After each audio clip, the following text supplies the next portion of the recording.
The title is Geography as Destiny, the Anatomy of Desire and Pleasure.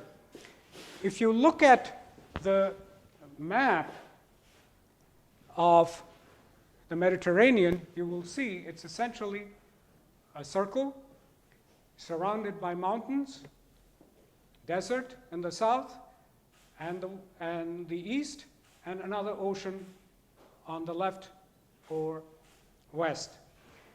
Now, Cradle had the idea that this was one space, that despite being bordered, meaning having national borders, etc., it actually was one space because trade overflowed those borders, and people and ideas also overflowed those borders.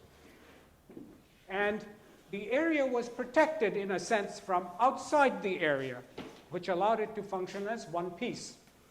And the desert, the mountain, and the ocean were the protectors. But in today's world, all these barriers have been erased. Electronic methods of ideas, trains, planes, boats, have all taken over. The result is that we have, in the Med 30 countries in 2011, there were 300 million tourist arrivals. Okay? This globalization is propelled by pleasure in culture and openness. And you can also see that this carries over into the Med 11 to an extent. The number of tourists expected in the Med 11, which is Algeria, Egypt, Israel, Jordan, Lebanon, Libya, Morocco, Palestine, Syria, Tunisia, and Turkey, shorthand for Levant, although not all of them would be included, counted as the Med 11, the number of tourists is projected to be 278 million by 2030, if things work out in that region. This represents 293 billion in domestic and international tourism receipts and 12% of GDP. Transport and tourism investment may reach 67.3 billion in this area, and the number of employees working directly will be around 13% of the workforce by 2030. But to go from where we are now to 2030 is a big leap. So you can see that by looking at the worst case scenario, that if this doesn't happen, that the number of tourists, instead of being around 278, would be 216 by 2030, and about 10% of GDP for the industry. And instead of investments being as high as the first one, you would only see 59 billion and 16 million people. That is more than in scenario one, but badly trained would be taking over jobs. This is a map of the area from Phoenician times, say roughly between 2,000 to 3,000 years ago. What I want to point out is that you can already see that a number of cities are lined up, all in line here, and they are interconnected, so that you can start thinking of this region as one continuum instead of being just one city or state. It's one continuum. This is a very interesting condition to think about as we look at what it is today. This is a simplified children's map, and I picked it because it leaves out the cities. So you see the broad face of the geography. This is the circle, Mediterranean. The Atlantic Ocean is the border on the west. On this side you have basically the continuation of the desert, which goes all the way to China. And because of lack of time, I was going to show you many more maps. In some of the maps, you can see that China is actually quite near. It's not that far. The external limits of China come almost to the limits here. So the Levant, which is this basic strip here, is really at the crossroads. And geography, essentially, dictated in the past what it was. But now, events are passing it by in terms of the economy. You can see this, how the cities are all built around it. And again, you can see it as a continuum, or it could be. Here is the anatomy that I talk about. Culture rises out of desire. Culture is the result of desire. Desire's desire is pleasure. Pleasures have many forms: aesthetic, sensual, and combination. Desire and pleasure drive the habit of civilization. This is what creates civilization. And we humans have a habit, and the habit is to be civilized. Although there are writers, the Czech Ivan Doig is one who has said that civilization is just a thin veneer over the animal. Civilization creates cultural products, and cultural diplomacy uses cultural products. Without cultural products, you don't have cultural diplomacy. This is the anatomy of desire and pleasure. Desire leads to 3S pleasures on one arm. What are 3S pleasures? Sun, sand, and sea. Very big draw. The other is cultural pleasures. They lead to economic growth and also identity, both external and internal. Cultural diplomacy uses cultural products for two ends. One, for economic ends, to sell the products of a culture, and the other is identity. Cultural products are also used to create identity and propagate that identity. This identity has two functions: internal, so that you bind the nation, group, culture into one, but you also propagate that identity outside. And both parts are connected to economic growth and identity. Why do nations exist? Why aren't we all one nation? Meaning the entire earth. Do we need aliens to come before that happens? Any ideas?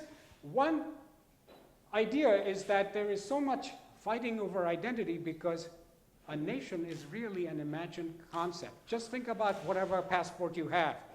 How many people in your country do you know? Let's assume Romania. 20 million people. Assuming there are some Romanians here, any one Romanian could not know more than, let's give that person the limit, 1,000 Romanians. That leaves a lot out. And yet they feel an identity with all the other Romanians. So the country or nation is an imagined concept. This imagined concept for a nation has some very important consequences. In particular, Jean Gottman's work is very important in this.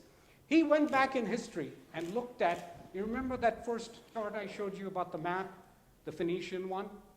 And what he said is, or rather he discovered and then he formulated is, he said there are really two types of city-states.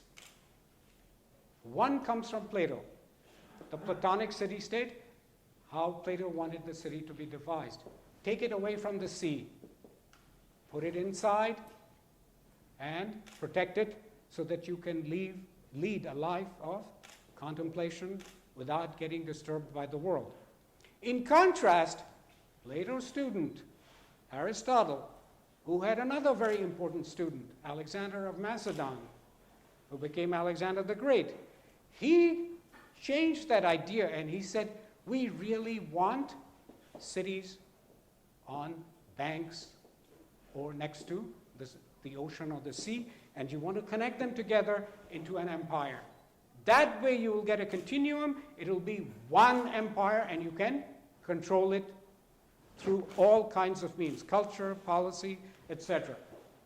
And this is how he sees it, that the open cities provide opportunities, accessibility, and is considered to be the Alexandrine network. In contrast, he says the other type of city, the Platonic city, is reinforced and based on what he calls various types of iconographies. And you can see that in the Levant now and the southern Mediterranean, different kinds of iconographies are taking over. which reinforces the local culture and local identity, as opposed to a more open global culture. But this creates problems also because the world is becoming much more global. So, chief characteristic of Alexandrine states is many kinds of dualities can exist at the same time. And Gottman talks about orbits, spheres of influence, and hinges. Spheres of influence and orbits are very easy to understand. Imagine two cities relatively close by. They are like this. Their orbits intersect or overlap. And what you have is that they end up influencing each other in their common spheres of influence. And there are many such cities linked together, okay? But they also create hinges where this overlap takes place, where many kinds of dualities exist. For example, Jews and Christians living together with Muslims and so on. These hinges create openness by keeping doors open and bound at the same time. The question is, what kind of Levant will we have in the future? Alexandrine or Platonic? The northern Mediterranean has employed an Alexandrine approach. It's open. The EU has very strict democratic rules regarding its members. And the question then is, how did the northern Mediterranean do it? Through CCI, creative and cultural industries. All along the coast, cities are linked with one another, and culture is linked to the 3S elements. The Platonic city-states and iconographies in the southern Mediterranean and Levant, chief characteristic is the enforcement of monocultures and bringing in boundaries so that you separate who you are from who somebody else is. And it's very strictly enforced. The result is the partitioning of unified geographic space. This is a very important concept, that instead of treating it as one space, you end up, through these iconographies, saying that this is who we are, this is another tribe out there. Therefore, we enforce our particular way of life. Orbit spheres of influence become smaller instead of enlarging and interacting. And the hinges that link them together fall off, okay? And the result is lower global integration, and the creative and cultural industries suffer. So what are CCIs? The UK started it first by linking 13 industries into this area. They are advertising, architecture, art, and so on, all the way to TV and radio. The UK became very conscious of the fact that it was a very important growth feature. It not only was a cultural identity aspect, but also had very important economic consequences. I'm not going to give you this because it's too small. I'm just going to read the first one and the last one. UNCTAD has gotten into the business now and has started creating a way to analyze and put this industry together. The definition goes along these lines. The creative economy can foster income generation, job creation, and export earnings while promoting social inclusion, cultural diversity, and human development. At the heart of the creative economy are the creative industries. This is the UNCTAD way of classifying the creative industry. It's interactive, so I want to, since this is important for people to see a little bit, you can see that there are 4 basic areas: heritage, arts, media, and functional creations. And they are all interlinked to create the creative industries. You can see also that connected with the creative industries is the idea of creative cities. And for many cities, it's a very important part of their economy. So for example, London, 23.8% of the entire nation's cultural industry is based in London. For the Ile-de-France, or the Greater Paris region, it goes up to 45.4. So it's a huge contributor. Here's a brief outline of some countries. The USA, the contribution of creative industries to GDP is 11.12%. Hungary is 6.67%. Croatia is 4.2%. In Lebanon, it's 4.75%. China is the greatest exporter, but it's at the lowest end of the creative industries. Most of the high end and most of the productive industries are owned by the West. In some cases, like in audiovisual industries, 85% of the creative industry products are exported from the West. It's unfortunate that you cannot see this. I did a lot of work to extract this, and if any of you do research, you know what that means. To extract this creative goods exports, freight on board million parts, and it's just too small.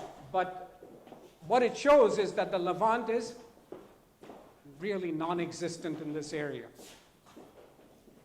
The Med-11 tourism competitiveness also shows that they are very low down in the world rankings, okay? To give you an example, Switzerland, Germany, and France are 1, 2, and 3 in tourism competitiveness in the entire world. And all of these Med-11 countries come in the 40s to all the way somewhere in the hundreds. The impact of the creative industries goes through core sectors into secondary sectors, into tertiary sectors, and they also have spillover factors. So that, for example, when you go to a movie or a theater or an opera performance, you also stop by in a restaurant nearby to eat, or after the performance, you go for a drink. That's an example of spillover. So there's a huge sphere of influence, and it helps create creative cities. Recommendations: be more pluralistic, lower the intensity of identity iconographies, meaning do not be so concerned with branding yourself in terms of local identities and partition of geographic space so that you leave others because they are different out. This is an interesting chart from the UK's attempts. You can see that the creative industries have handmade objects and so on, which is where most of the less developed countries exist. But that most of the future and most of the income comes from technology-aided and digital products. And this is where the Levant should also try to move, and the southern area.